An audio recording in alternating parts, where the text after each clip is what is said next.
There's no advocate. There's no family. No one to say I love you. 13 years after a gruesome discovery in Fort Mitchell, an infamous and unnamed baby is finally laid to rest. Good evening, everyone. 13 years ago, he was just referred to as Baby Jesse when his body was found abandoned under a porch in northern Kentucky.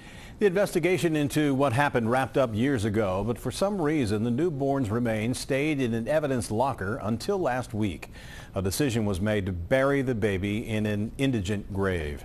As Joe Webb tells us, Baby Jesse was honored today. On April 28, 2001, the skeletal remains of a newborn were found in a storage area under this back porch. It had been there unnoticed for nearly 10 years.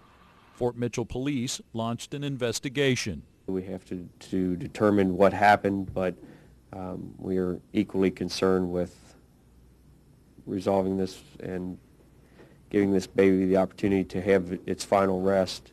Today, the child known as Baby Jesse came to final rest in Highland Cemetery. Funeral director Don CATCHEN, who handles indigent burials for Kenton County, took some extra steps today. He got Fassler Florist to donate a casket spray. He called a pastor to say some kind words. It deserves something better than being wrapped in a towel and buried under a porch, unidentified for years. And today, Baby Jesse was buried with dignity. Fort Mitchell police eventually identified the baby's mother. She told them the child was stillborn, and she placed the corpse underneath that porch.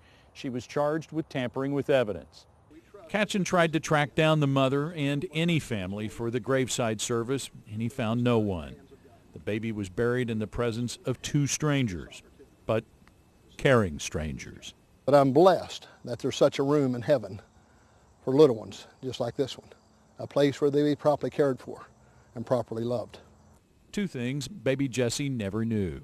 But 23 years after his birth, 13 years after the discovery of his discarded remains, Baby Jesse got some care and love and a proper burial. In Fort Mitchell, Joe Webb, Local 12 News. The grave will be marked with a simple granite block that will be engraved with the name Infant Doe.